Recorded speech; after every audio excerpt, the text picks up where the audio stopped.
Selamat datang di channel Sinau Bareng.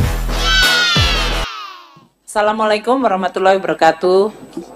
Selamat siang dan salam sejahtera untuk kita semuanya. Yang saya hormati Bapak Mendagri, Pak Tito Karnavian, dan Pak Menpan,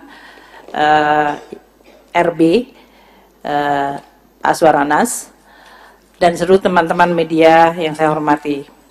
Hari ini kami akan menyampaikan mengenai kebijakan untuk pembayaran THR dan gaji ke-13 bagi ASN baik pusat dan daerah serta pensiunan. Seperti diketahui bahwa pemerintah terus mengelola APBN kebijakan fiskalnya di dalam rangka untuk terus mendukung program-program pembangunan dan untuk menjaga perekonomian. Kebijakan fiskal ini di dalam APBN didesain untuk terus mendukung ekspansi ekonomi dan untuk terus melanjutkan transformasi ekonomi yang inklusif dan berkelanjutan. Upaya-upaya termasuk menggunakan APBN fiskal untuk mengendalikan inflasi, terutama komponen pangan, itu juga menjadi penting yang kami akan terus lakukan bersama Bapak Mendagri melalui berbagai program monitoring dari pergerakan harga. Pemerintah juga melalui APBN memberikan jaring pengaman sosial kepada masyarakat karena APBN merupakan instrumen yang sangat penting dan diandalkan. Ini terutama untuk menjaga daya beli masyarakat. Seperti diketahui bahwa pada tahun 2024 ini anggaran perlindungan sosial di dalam APBN 2024 mencapai 496,8 triliun rupiah. Ini terdiri dari berbagai program untuk terutama mendukung masyarakat yang paling rentan tapi juga kelas menengah. Program Keluarga Harapan untuk 10 juta penerima manfaat. Asistensi untuk 38.000 anak dan 32,6.000 lansia dan 58,3 ribu penyandang disabilitas. Itu juga termasuk di dalam program bantuan sosial atau perlindungan sosial. Subsidi bunga KUR bagi 6 juta lebih debitur, itu juga merupakan bagian dari inklusi dan program untuk penguatan perlindungan sosial. Iuran untuk BPJS Kesehatan bagi masyarakat yang tidak mampu, yaitu 96,8 juta masyarakat tidak mampu yang iuran BPJS-nya dibayar oleh APBN. Pemerintah juga memberikan bantuan sembako untuk 18,8 juta kelompok penerimaan manfaat. Program-program untuk mendukung masyarakat rentan, terutama anak-anaknya yang masih sekolah melalui program Indonesia Pintar bagi 20,8 juta siswa, program Kartu Indonesia Pintar bagi 1,1 juta mahasiswa yang kurang mampu, itu juga termasuk bagian dari perlindungan sosial. Di dalam perlindungan sosial ini termasuk sebetulnya adalah subsidi dalam bentuk BBM dan energi.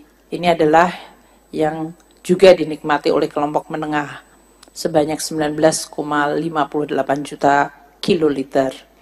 Dan dalam beberapa hal pemerintah memberikan bantuan langsung tunai terutama di tingkat desa untuk 2,96 juta kelompok penerimaan manfaat.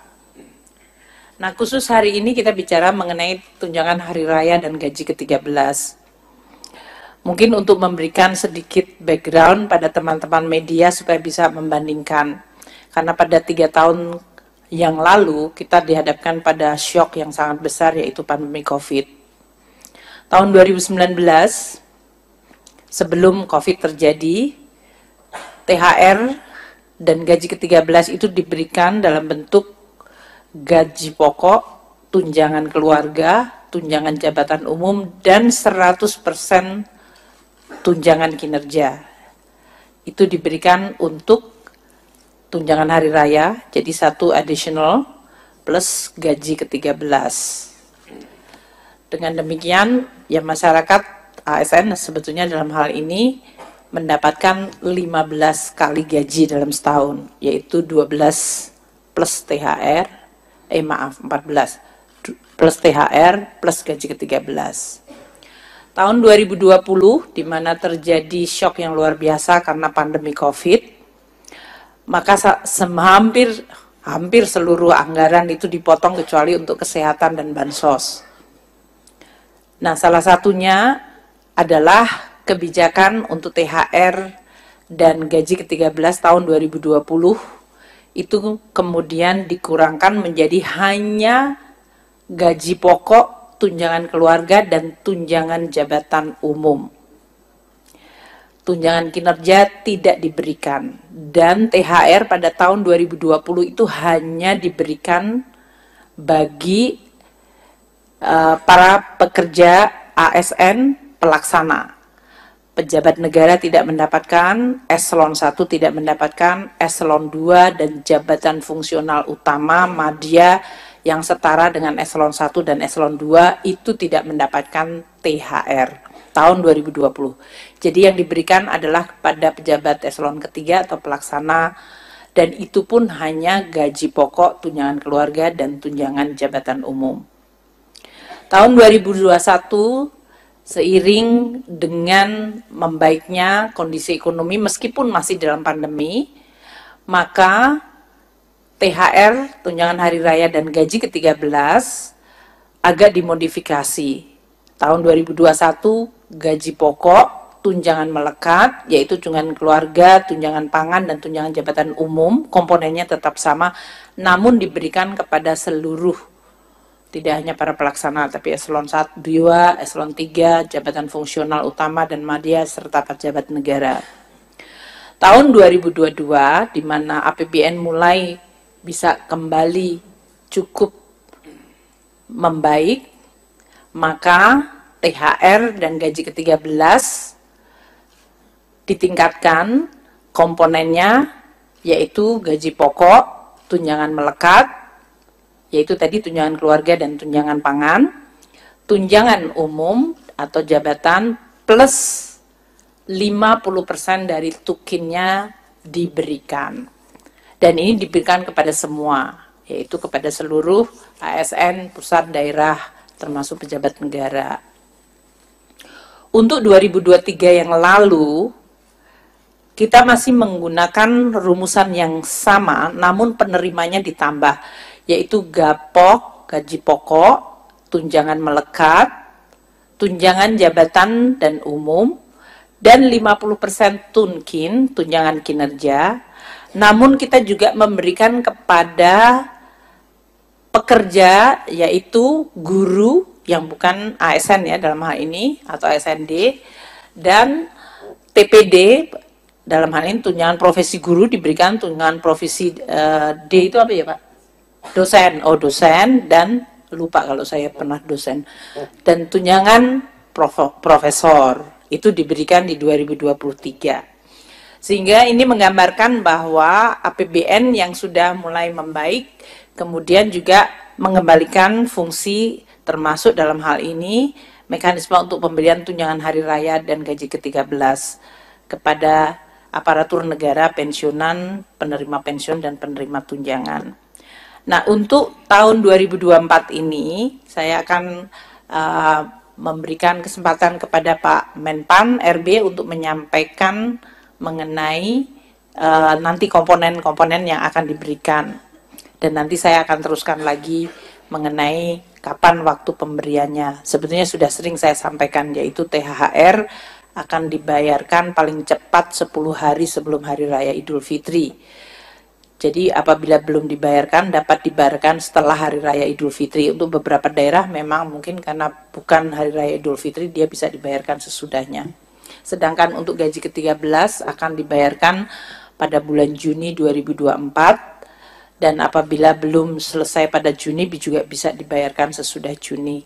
Pak Menpan mungkin bisa menyampaikan komponen mengenai THR dan gaji ke-13 sesuai dengan peraturan pemerintah yang sudah diterbitkan oleh Bapak Presiden. Monggo Pak. Baik, maturun Bu Menteri Keuangan, Pak Mendagri, dan para sekjen. Ada kiriman pantun buat Bu Menteri ini. Wah. Pergi ke kebun melihat badak, diberi minum pakai ember. Tidur malam sudah tidak nyenyak lantaran menunggu pengumuman THR. Dan hari ini Bu Menteri mengumumkan, saya kira ini sudah nanti teman-teman bisa ada kepastian, bisa tidurnya. Cuman ada pertanyaan, siapa saja yang dapat THR ini? Apakah honorer dapat? Ini banyak pertanyaan. Tadi Bu Menteri telah memberikan pengantar cukup lengkap. Dan ini telah dituangkan di dalam peraturan pemerintah nomor 14 tahun 2024 dan telah ditandatangani oleh Bapak Presiden. Atas dorongan Ibu Menteri Keuangan, ini lebih cepat saya kira perpresnya, dan kemarin kita tanda tangan tidak lagi di kantor masing-masing, tapi kita tanda tangan di Sesnek sehingga ini bisa kita terima hari ini. Nah, siapa saja penerima THR dan gaji ke-13 tahun 2024? Satu adalah PNS dan calon PNS. Yang kedua adalah P3K, jadi honorer yang sudah diangkat P3K, mereka berhak menerima, prajurit TNI, anggota Polri, pejabat negara, wakil menteri, staf khusus lingkungan KL, Dewan Pengawas KPK, pimpinan dan anggota DPRD, hakim ad hoc, pimpinan, anggota, dan pegawai non-aparatur sipil negara LNS. Bapak sekalian kami hormati, komponen apa saja yang akan mereka terima bagi pegawai ASN dan bagi pensiunan. Pertama, untuk bagi pegawai ASN, pertama adalah gaji pokok, mereka terima. Yang kedua adalah tunjangan keluarga, tunjangan pangan, tunjangan jabatan atau tunjangan umum, kemudian 100% tunjangan kinerja bagi ASN di KL pemerintah pusat, setinggi-tingginya 100% tambahan penghasilan pegawai atau TPP bagi ASN di instansi daerah, tentu disesuaikan dengan kemampuan keuangan daerah. Tadi Pak Mendagri sudah nyampaikan di sebelum rapat ini. Yang berikutnya adalah untuk bagi pensiunan, penerima pensiun dan penerima tunjangan. Pertama adalah komponennya adalah pensiun pokok, tunjangan keluarga, tunjangan pangan, kemudian juga tambahan penghasilan pensiun. Kemudian bagi guru dan dosen, terdapat tunjangan profesi guru dan tunjangan profesi dosen sebesar 100%. Kami kira ini untuk melengkapi, yang lain tadi telah disampaikan oleh Bu Menteri Keuangan. Terima kasih.